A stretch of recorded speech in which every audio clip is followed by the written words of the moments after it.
भावार्थ मैंने बताया, अब थोड़ी सी इस पर विस्तार से चर्चा करें।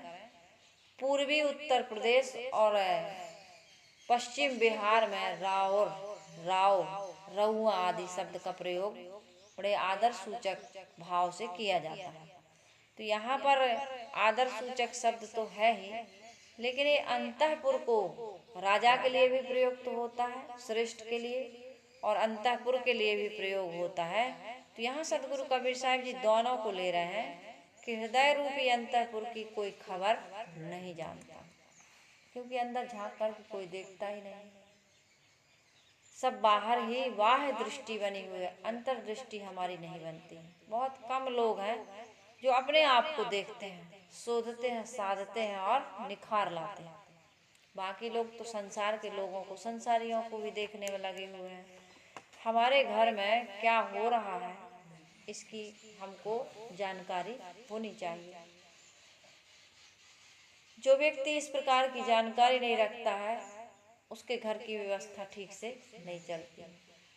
इसी तरह से अपने अंतःकरण को भी जो नहीं जानता है, उसके अंतःकरण में कितने विकार भरे हैं और कैसे निकालें उसके बारे में वो नहीं जान सकता है। उसके अंदर में हमेशा द्वंद्व बना ही रहेगा, दुख बना ही रहेगा, पीड़ा बनी ही रहेगी। इसलिए हृदय निवासी चेतन सम्राट को भी समझना है और अपने अंदर के विकारों को भी समझना है। तो पहले तो विकारों को समझें कि अंतःकरण में कितना विकार है, कितना कचरा है। ये अपने अंतःकरण का कचरा, अपने अंदर का विकार ही हमें दुख दे रहा है। ईश्वर हमें मुक्ति देगा, भाई जो बंधन देगा वही तो मुक्ति देगा, तो फिर उसने बंधनों में डाला क्यों? यदि आप कहो कि ईश्वर हमको बांधता है, छोड़ता है, तो फिर तुम क्या हो? तुम तो कुछ कर ही नहीं सकते हो। फिर रामायण की वह बात कट जाती है, जब राम को वनवास होता है, लक्ष्मण जी कैकेयी जी को भला बुरा कहने लगते हैं। तब राम कहते हैं कि लक्ष्मण कोई न काहू सुख दुख कर दाता, निज कृत कर्म भोग सुनु भ्राता। वहाँ राम को ये बात कहने की आवश्यकता फिर नहीं थी कि हमें, वो तो वहीं लड़ाई झगड़ा हो जाता। लेकिन राम किसी को दोष नहीं लगाते और न लगाने की राय देते। फिर तो यही कहते हैं कि हमारे ही अपने कर्मों का फल है, और जो व्यक्ति जब तक ऐसा नहीं सोचेगा तब तक कर्मों का सुधार नहीं कर सकता। और जब तक कर्मों का सुधार, आदमी कहता है ना भैया भगवान जब तुम्हें मुक्ति देते हैं तो बंधन क्यों दे दिए, दुख क्यों दे दिए? जब भगवान ही सुख देते हैं, मुक्ति देते हैं, तो फिर दुख और बंधन कौन देता? तो कहते हैं अपने अपने कर्म है। उस जगह हम अपने अपने कर्म कह देते हैं। जब बंधन हम ही बनाते हैं, कर्म करने में हम स्वतंत्र हैं, तो मुक्ति कौन देगा? हम ही को तो मुक्ति के लिए काम करना पड़ेगा। जब बंधन हम बनाते हैं तो हम ही मुक्ति का काम भी करेंगे। तो सदगुरु कबीर साहब जी यह कह रहे हैं कि हृदय निवासी चेतन सम्राट का बोध प्राप्त न होने के कारण से हम घूर में दाने बीन रहे हैं, अर्थात बंधन बना रहे हैं, गंदी गंदी वासनाओं को अपने जीवन में स्थान दे रहे हैं। जो नहीं करना चाहिए वही काम हम कर रहे हैं। तो सदगुरु कबीर साहब जी कहते हैं कि भक्ति के नाम पर जो उपासनाएं चल रही हैं, साधनाएं चल रही हैं, नाम जप, कीर्तन, माला जपना, या तिलक लगा करके, चंदन लगा करके, और किसी भी देवी देवता की पूजा करना है, या परिक्रमा करना है, या किसी तीर्थ में स्थान में बिना टिकट की यात्रा करना, या कहीं भी इनलीगल जगह पे तुमने मंदिर बना दिया या कोई गुरुद्वारा बना दिया, कुछ भी बना दिया राम के नाम पर, भगवान के नाम पर, देवी देवताओं के नाम पर, ये जो तुम गलत गलत कार्य कर रहे हो और सोचते हो कि मुक्ति मिल जाएगी, तो इससे मुक्ति मिलने वाली नहीं है। तुम किस भाव से मंदिर बनाए हो, किस भाव से चंदन लगाए हो, किस भाव से पूजा कर रहे हो, भगवान तो उस भाव को जानते हैं। तुम ही कहते हो इसलिए कह रही हो, नहीं जानते भगवान। भगवान तो जानते हैं, और भगवान को केवल भाव ही प्रिय है। आपका ये पूजा पाठ, ये टंट घंट उनको पसंद नहीं है। उनकी क्या पूजा करोगे जो ये जगत के पालनहार हैं, करता धरता है? उनको तुम्हारी ये 1 किलो लड्डू या 10 ठो नारियल से उनको तृप्ति होने, या वो क्या भूखे हैं? तुम्हारे नारियल के भूखे हैं, तुम्हारे कन्हैया के प्रसाद को भूखे हैं क्या? किसी भी प्रकार से कोई भी प्रसाद तुम चढ़ाते हो, हम चढ़ाते हैं, उसके भूखे हो नहीं। हम जो कुछ भी करते हैं ये भगवान को रिझाने के लिए, खुश करने के लिए, या अपने पाप कटवाने के लिए, या अपना मनभांचित भोग प्राप्त करने के लिए, फल प्राप्त करने के लिए जो कर रहा है, क्या वो भगवान नहीं जानते हैं कि किस भाव से कर रहा है? भाव को जानने वाला भगवान है, और किस भाव से हम कर रहे हैं वो सब जानता है। तो ये बाहर का जो कुछ भी तुम कर रहे हो ये भगवान जानता है, इसलिए तुम्हें कभी जीवन में वो प्रसन्न नहीं होता है, खुश नहीं होता है। अरे वो भगवान तो तुम्हारे अंदर बैठा हुआ सार सबका मुजरा ले रहा है, और जिसकी जैसी करनी होती कहते हो वैसे फल दे देता है। तो पुजारियों को भी दुखी देखा जाता है, परिक्रमा वासियों को भी दुखी देखा जाता है। इस प्रकार से साधना उपासना करने वाले भी दुखी यदि देखे जा रहे हैं। संत ऐसे होते हैं, हमने ऐसा सुना है, देखा है कि उनके जीवन में कभी भी दुख नहीं, मन में, शरीर में तो रोग आया कई प्रकार का शारीरिक वेदना या कष्ट उनको हमको देखने में लगता है कि है, लेकिन उनका मन हमेशा प्रफुल्लित रहता है, खिला हुआ, खुश रहते हैं। कभी भी वो हाय हाय हाय हाय नहीं करते। कहते हैं एक बुढ़ापे में एक साधु होगा, एक भगत जी। अब ये साधु बनने का बड़ा शौक होता है लोगों को। अरे ज्ञान है और तुम ग्रस्त में हो और बूढ़े हो गए तो घर में रह के साधना करो। जरूरी नहीं है कि साधु ही हो जाओ, मन से साधु बनिए। लेकिन अब हो गए थे और वैराग उतना था नहीं, लेकिन अब उनको चढ़ गई सनक कि साधु बढ़िया अच्छे कपड़े पहनते हैं, बड़े अच्छे से रहते हैं, जगह जगह सत्संग होता है, भंडारा होता है, पूजा विदाई मिलती है। अब ये लोग लालच उनको साधु बनने के लिए मजबूर कर दिया, साधु हो गए। तो जब साधु हो गए तब कुछ ही दिन में वहाँ बूढ़े तो थे ही, तो रोगी भी हो गए, आश्रम में रहने लगे। अब घर गृहस्थ, अब साधु हो गए तो घर में रहने की क्या जरूरत? अब भाई साधु हो गए, साधु का वेश ले लिए तो घर में नहीं रह सकते हो, क्योंकि साधु की मर्यादा होती है। साधु को साधना करना चाहिए और किसी मठ में, मंदिर में, गुरुजनों के या साध्वी संतों के साथ में रहना चाहिए। तो रहने लगे वहाँ। तो बीमार हुए तो बिस्तर पर ही अब टट्टी पेशाब होने लगे। तो साधुओं ने सेवा की, व्रत साधु जो थे पहले से, भाई वो साधु का स्वभाव होता है सेवा का। अब हमारे आश्रम में कोई पड़ा है तो उसको गंदा थोड़ी पड़ा रहने देंगे। तो जब उनकी सेवा करने के लिए साधु गए, एक सच्ची घटना है, मुझे बताया था उन साहेब जी ने। तो कहे अरे दैया रे, अरे दैया रे, अरे मैया रे, ऐसे बोलते थे। तो उन संत जी ने कहा कि देखो साहेब, अब आप संत हो गए हैं तो ये दैया मैया ये सब छोड़ो। अरे कहे तुम्हारे शरीर में आएगा तब तुम्हें पता चलेगा। कहे देखो भाई, हमारे शरीर में, हम नहीं कहते कि नहीं आ सकता, आ सकता है। इस शरीर में कौन कौन सा प्रारब्ध भोग दबा हुआ है, छिपा हुआ है, इसको कोई नहीं जानता। हमारे शरीर में भी रोग आ सकता है, लेकिन ये गारंटी हम दे रहे हैं कि दैया मैया हम नहीं कहेंगे, है ना। तो कहे क्या कहना चाहिए? कहे जब भी आपको पीड़ा हो, नहीं हो रहा है सहन, आप कराहते हो, तो सदगुरु बोलो, सदगुरु, सदगुरुवे नमः, हे गुरुदेव। सदगुरुदेव के नाम, अब तुम्हारे यहाँ दैया मैया सब छोड़ के तुम आए हो, गुरु की शरण में आए हो, तो या तो आत्मा राम की याद करो या फिर गुरु की याद करो, वही छुड़ाएंगे दुखों से। और तो प्रत्यक्ष रूप में कोई अब यहाँ पर तुम्हें छुड़ाने वाला है नहीं। तो उनको जब भी दर्द होता था वो नहीं माने, अभ्यास था, यही कहते थे। और जिन संत जी ने कहा था कि ये गारंटी मैं दे रहा हूँ कि मैं कभी दैया मैया नहीं कहूँगा, मेरे मुंह से तो गुरु का ही नाम निकलेगा। अब उनके मुंह से क्या निकला होगा पता नहीं, वो तो ऐसा शरीर छूटा उनका कि बात करते करते ही उनका शरीर छूट गया, बिस्तर पर लेटे लेटे। कोई उनके शरीर में असहनीय कोई पीड़ा या कोई दर्द या कोई ऐसा दुख उनके जीवन में नहीं आया। उनको दैया मैया कहने की जरूरत ही नहीं पड़ी। तो ये क्या होता है, आदमी क्या करता है, ऊपर ऊपर से तो बगुला भक्त बन जाता है, लेकिन भीतर से अभी भी दैया मैया की आसक्ति।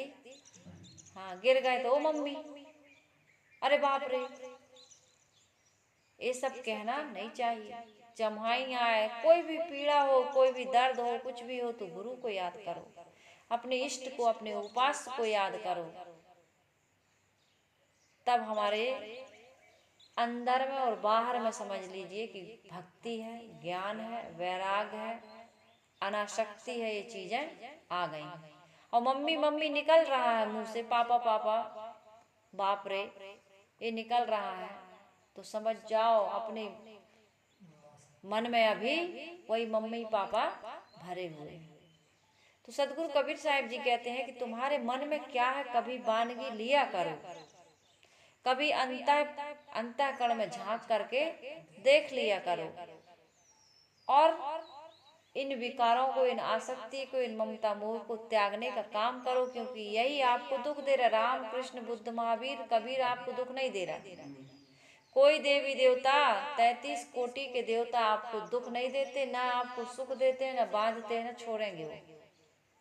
न बांधने में कारण है, ना छुड़ाने में कारण है। ये तो हम मूर्ति के रूप में, चित्र के रूप में रख लेते हैं, माला चढ़ाते रहते हैं, चंदन लगाते रहते हैं, उस चित्र को ही बर्बाद कर देते हैं, कुछ दिन में खराब हो जाता है वो चित्र। या तो फिर बटैयों के रूप में, चाहे कोई मूर्ति हो चाहे बटैया, पिंडी रखे रहते हैं लोग, पिंडी की पूजा करते हैं, शिवलिंगी की।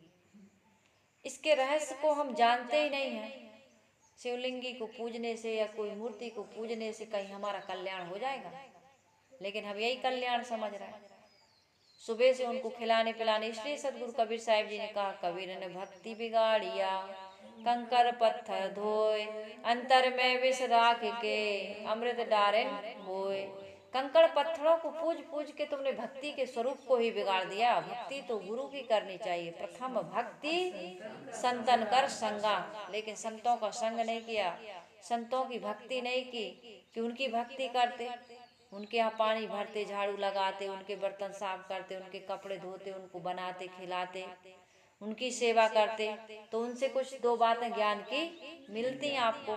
तुम तो पत्थर ही पूजने में लगे रहे रात और दिन, कहीं पीपल के पेड़ को पूज रहे, कहीं तुलसी के पेड़ को। ये एंटीबायोटिक होते हैं, ऑक्सीजन देने वाले होते हैं, शुद्ध वायु देते हैं, छाया देते हैं, फल देते हैं। इनकी पूजा क्या है, पानी डालो, खाद दो, रोगों से बचाओ, यही उनकी पूजा है। वो खाते, उनका भोजन ये जो आप खिलाने जाते हो ये नहीं है, वो सड़ गल करके खाद बन जाएगा, तब वो आप उन पेड़ों के काम आएगा। और ये पत्थर तो बिल्कुल नहीं खाते, मूर्ति तो बिल्कुल नहीं खाते, उन्हीं को हम खिला रहे हैं। साहिब कहते कंकर पत्थर धोए के, कबीरन भक्ति बिगाड़िया, कंकर पत्थर धोए, अंदर में विष राख के, अंदर के विष को, ये विषय की आसक्ति को, ये विकारों की जो संस्कार है, जो कुसंस्कार कहना चाहिए, उसको हमने नहीं निकाला, तो कहाँ से हमारी भक्ति होगी।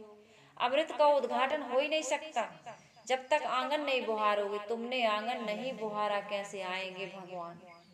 निर्मल मन हो तो रघुनायक, सबरी के घर आए। निर्मल मन जन सोई मोहि पावा, मोहि कपट छल छिद्र न भावा। सबरी कहते हैं आश्रम के आसपास की सफाई करती थी, गली बुहारती थी, तो क्या उसका अंतःकरण नहीं बुहारा होगा उसने। कितना निर्मल, कितना पवित्र भाव उसका। गुरु ने एक बार कहा था मतंग ऋषि, राम आएंगे सबरी तुम्हारे, उन्हें विश्वास हो गया। और जो ध्रुव छोटे से थे, उनको एक बार कहा अपनी माँ ने कि विष्णु की गोद, विष्णु ही तुम्हें पिता की गोद में बैठा सकते हैं, विष्णु को खुश करो, या विष्णु ही सबके पालनहार है, उनसे बड़ा परम पिता कोई है नहीं, उनकी गोद में बैठना, उनको खुश जो कर लेता है। बच्चा था, बता दिया ऐसे विष्णु की उपासक थी वो। तो उसने कहा कि फिर मिलते कैसे हैं विष्णु का, भक्ति करनी पड़ती, नाम जप करना पड़ता है। क्योंकि दुखी था वो, पिताजी ने गोद से, माँ ने गोद से खींच के उतार दिया, लेकिन पिता ने कुछ कहा नहीं। माँ, इस बात का मुझे बड़ा दुख है। वो पिताजी भी मजबूर हैं, लेकिन सबसे बड़ा पिता तो विष्णु है। उनको बात समझ में आ गई, माँ को सोते हुए छोड़कर चलेगा जंगल में तपस्या करने। ऐसा हमारा मन गुरु के प्रति या कोई महापुरुष के प्रति समर्पित होकर के लग जाए और अपने अंतःकरण की सफाई करने लगे, तो बाहर से नहीं ढूंढना है भगवान को, भीतर ही बैठा है, उसका उद्घाटन हो जाए, अनावरण कर देना। अर्थात जैसे मूर्ति को ढक के रखते हैं ना, कोई बड़ा नेता आता है, कोई व्यक्ति आता है, तब कहते हैं उसका अनावरण होगा किसी विशेष व्यक्ति के द्वारा। तो हमारे अंतःकरण में भी जो काई लगी हुई गंदगी, जो विकारों से हमारा आत्म बोध या आत्म भाव या आत्म स्वरूप साक्षात्कार नहीं हो पा रहा, वो जो ढका हुआ है, उसका अनावरण कोई महापुरुष ही करते हैं। उनके पास नहीं जाते हैं, मूर्ति पूजने में लगे रहते हैं। इसलिए सदगुरु कबीर साहिब जी कहते हैं कि भाई हृदय में तुम्हारे क्या हो रहा है, तो कोई दर्पण होगा, तुम्हारे चेहरे का दाग वही दर्पण बताएगा। कोई मिल जाए व्यक्ति कि भाई देखो देखो तुम्हारे इसमें लगा है, यहाँ छुटाओ, बिना दर्पण के भी छुड़ा देता है, या तो दर्पण हो या फिर कोई छुड़ाने वाला हो। तो ये कौन है? विवेक दर्पण तो है नहीं है। अब गुरु के पास जाएंगे तभी तो हमारे अंतःकरण में कितने विकार लगे हुए उसको हम धुल सकें। और गुरु के पास गए नहीं, एक लोटा जल ले जाके चढ़ा दिए, तो चढ़ाए आओ, चाहे 10 बजे चढ़ाओ, चाहे 4 बजे चढ़ाओ, सुबह उठ के, चाहे कभी भी चढ़ा दो, चाहे जैसे भोग लगा दो, किसी भी चीज का भोग, धतूरा दे दो, चाहे उसके यहाँ मगज के लड्डू चढ़ा दो, वो तो कुछ कहने वाला नहीं, वो नहीं कहेगा कि ये नहीं खाएंगे। इसीलिए तो पूछते हैं हम। यदि वो कह दे कि आज ये क्यों लाया रे, क्या लाया रे, आज हम ये नहीं खाएंगे, आज तो फलानी चीज बना के लाओ, तो अरे आज भगवान भी बड़े डिमांड करने लगे, आदमी उनसे भी परेशान हो जाएगा, उनको भी खिलाने नहीं जाएगा। तो इसलिए भाई भगवान को हमने, ऐसे भगवान हमें अच्छे लगते हैं जो कभी रोके ना, कभी टोके ना, कभी फरमाइश ना करें, कभी कुछ हमको कहे ना। ऐसे भगवान की पूजा हम करके अपने मन में एक संतोष का भाव ले आते हैं, लेकिन वो भगवान कभी हमको कुछ कहता नहीं है। कहेगा तो हम जो कहते हैं उनके यहाँ जाते हैं। अरे कोई कहेगा तभी तो हमारा सुधार होगा, कोई हमें रोकेगा टोकेगा, भगवान के आगे पाप हो जाता है, भय नहीं लगता लोगों को। चोर चोरी करने आता है, कहाँ वो तो जानता है कि भगवान की चांदी की आंख है, नकली है, इनको चुरा लो, मुकुट चढ़ा है उसको चुरा ले। ये बड़े बड़े ताले क्यों लगते हैं, ये सिक्योरिटी गार्ड क्यों लगते हैं वहाँ, क्या जरूरत है? भगवान तो एक मुगदर मारे, धनुष मारे, सुदर्शन चक्र चला दे, या फिर ऐसे देख दे उसको तो भस्म हो जाए वहीं। चोरों उचक्के बदमाश जा सकते, नहीं जा सकते। मनुष्य ही उनको बना रहा है, मनुष्य उसमें प्राण फूंक रहा है, मनुष्य घंटा शंख बजा रहा है, और मनुष्य फिर ताला लगा करके, और फिर पुलिस सिक्योरिटी गार्ड वहां लगा हुआ है, पहरा दे रहा है, भगवान जी के मंदिर में चोरी ना हो जाए। कैसा तमाशा चल रहा है आदमी। सदगुरु कबीर साहिब जी कह रहे हैं कि भाई ये सब तमाशे से तुम्हारे अंतःकरण की मलिनता जाने वाली, अज्ञान दूर होने वाला नहीं है। इस तमाशे से कोई तुम्हें बचाने वाला है तो केवल एक सदगुरु, और उनके पास आदमी जाता नहीं, समय नहीं। और गुरु जी के पास जाएंगे तो गुरु जी कहेंगे ये काम छोड़ दो, ये काम करो, तो हम तो ऐसे गुरु की भेली, जीव डरे काया सींचन हार, कुमति कमाई मन बसे, लागी जुआ की लाल। गुरु की भेली, गुरु के ज्ञान से, गुरु के संगत से हमको तो बड़ा भय लगता है, क्योंकि हम तो काया सींचने वाले हैं। काया सींचना अर्थात भोगों से अपने आप को तृप्त करने में लगे हुए हैं। कुमति कमाई मन बस है, हमारे मन में तो कुमति, कुबुद्धि, नाना प्रकार के गंदे दुराचरण और दुर्व्यसन भरे हुए। और वहां जाओगे तो कहेंगे कि बीड़ी छोड़ो, सिगरेट छोड़ो, शराब छोड़ो, ईर्ष्या क्रोध दंभ छल पाखंड छोड़ो, किसी की बुराई देखो ना, किसी की बुराई बतियाओ, ये सब छोड़ दो। ये सारे बहुत सारे दोष दुर्गुण है, सब गुरु जी कहेंगे बिल्कुल बंद करो। जैसे कोई रोगी होता है ना, और उसको पता है कि खट्टा खाने वाला है या मीठा खाने वाला है, और उसको पता है मिर्ची खान जो भी खाने वाला है, उसको पता है शराब पीने वाला, बीड़ी, वो नहीं जाता डॉक्टर के यहाँ। कहा करेंगे वो तो ठीक हो जाएगा, ठीक हो जाएगा, जब तक वो सह पाता है वो जाता नहीं। क्यों नहीं जाता? तो जाएंगे तो, लेकिन परहेज नहीं होगा हमसे। डॉक्टर साहब कोई ऐसी दवाई दे, डॉक्टर कहते भाई ये दवाई देंगे लेकिन परहेज तुम्हें करना पड़ेगा। दवाई हम देंगे, परहेज तुम्हें करना पड़ेगा। तो आदमी कितने लोग दवाई खाते रहते, परहेज नहीं करते, रोग ठीक नहीं होता। जब तक दोनों एक मत ना हो जाए, इधर डॉक्टर दवाई दे रहा है, डॉक्टर को समझ में जाए रोग, और वो व्यक्ति जो मरीज है वो संयम करने लगे, परहेज करने लगे, तभी उसका रोग दूर होगा। तो ज्ञान तो एक तो गुरु के पास, डॉक्टर के पास जा नहीं रहा, दूसरा चले भी गए तो दवाई खा नहीं रहा है, दवाई खा भी रहा है तो परहेज कर नहीं रहा है। ये बहुत सारी चीजें हैं। आपको, हमको, सबको कहाँ जाना है? गुरु के पास जाना है। और गुरु जो ज्ञान देते हैं उसको स्मरण में रखना है और उसके अनुसार आचरण करना है, और जो दुराचरण करते थे उसको छोड़ना है, तब हमारा कल्याण होगा। और इतना कर लिए तो फिर शरीर में कोई रोग रहेगा नहीं। प्रारब्ध भोग रूप कुछ आ भी गया तो मन पर प्रभाव डालेगा नहीं, क्योंकि यदि हमारे पूर्व की वासनाएं हैं, आज का वर्तमान का तो हमने,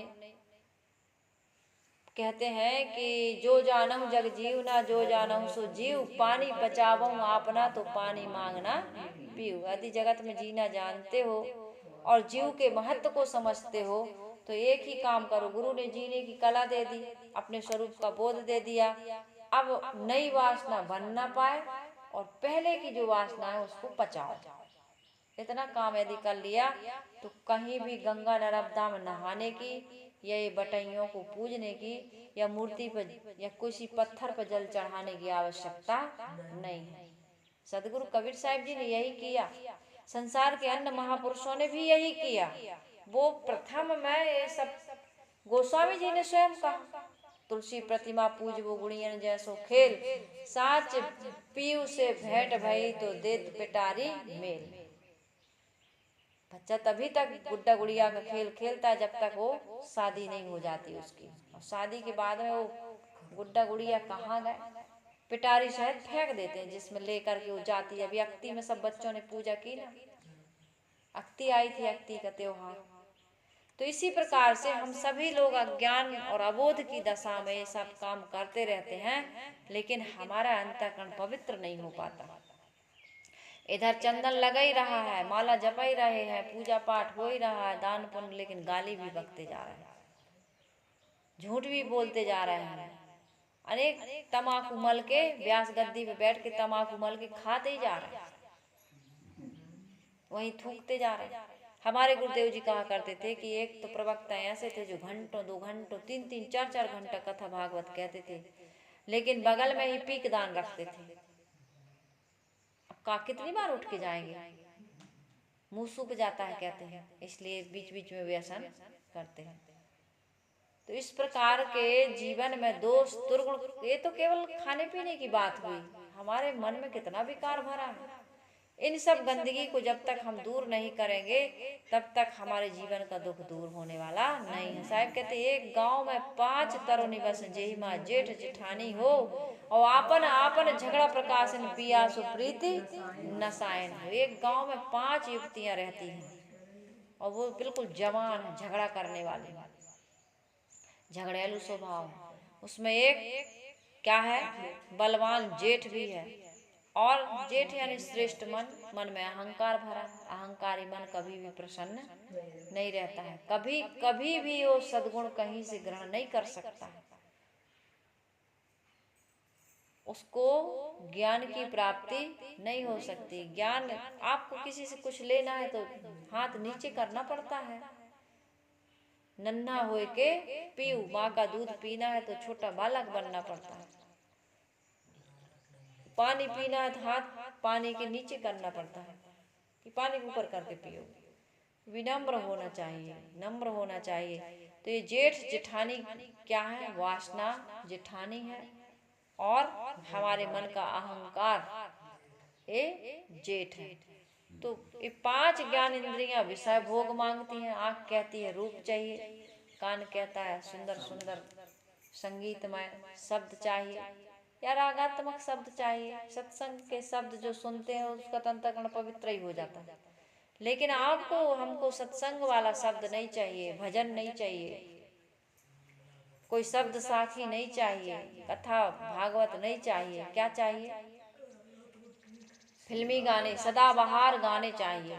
सदाबहार गाने,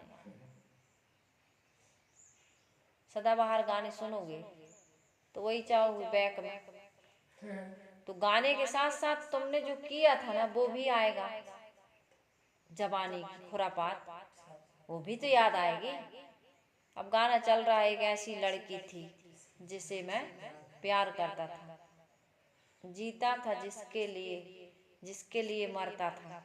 गाना तो चलते हैं तो कान में तो आता ही है, और सुनोगे। और तुम एक ऐसी लड़की थी तुम्हारे जीवन में जिसे तुम प्यार करते थे, तो वो सब याद आएगा कि नहीं आएगा?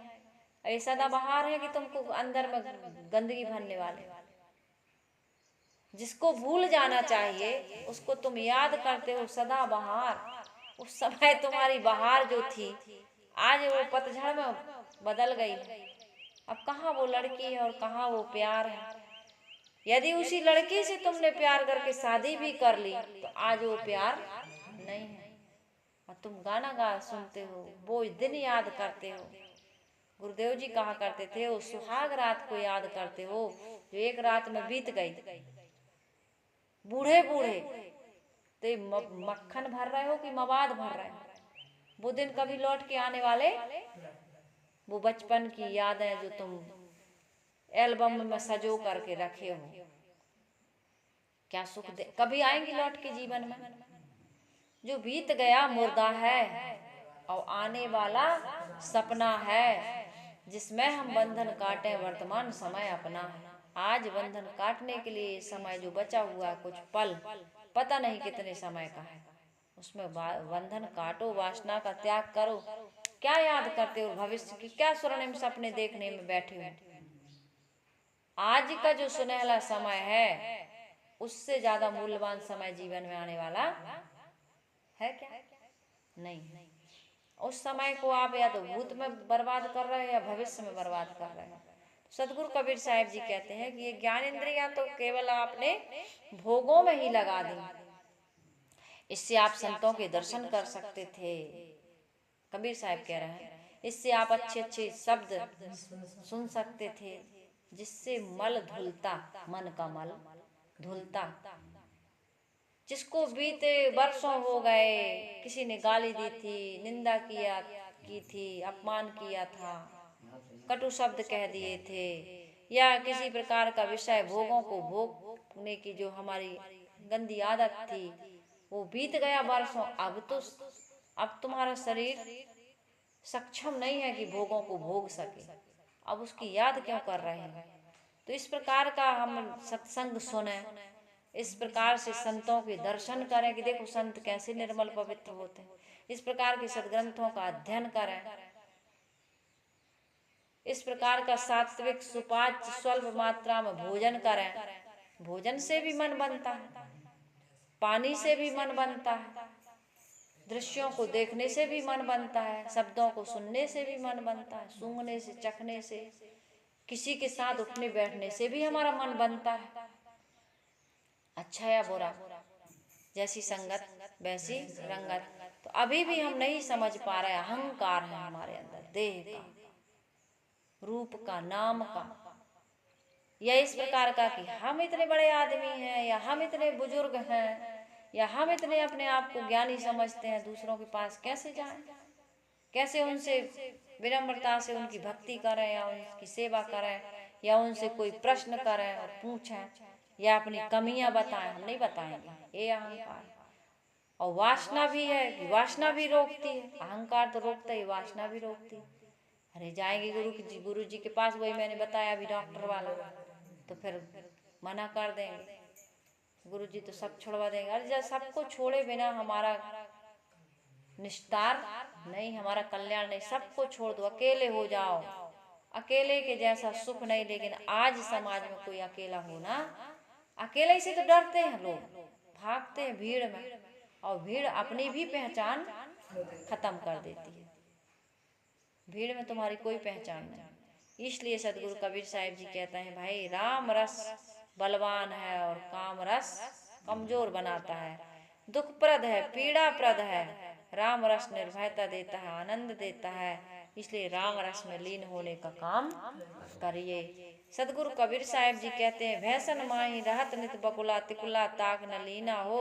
बगले पक्षी जो होते हैं बगुला, भैंसों के बीच में रहते हैं। जब भैंसे मैदान में चरते हैं, बगले उनके शरीर के लगे हुए कचड़े को, कीचड़ को सिर से, धड़ से, पूंछ से, आंख, नाक, कान, सब से वो सभी अंगों से वो बीन बीन करके खा जाते हैं। मन की यही दशा है। यह मन कैसा गंदा है, इंद्रियों के मलिन भोगों में लगा हुआ है।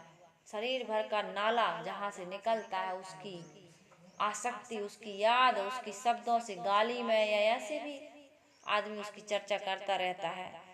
कितने घृणित भोगों में आदमी उतरा हुआ है, कैसी गंदे गंदे मरे हुए मांस का भक्षण कर रहा, सड़ा हुआ पानी शराब के रूप में पी रहा।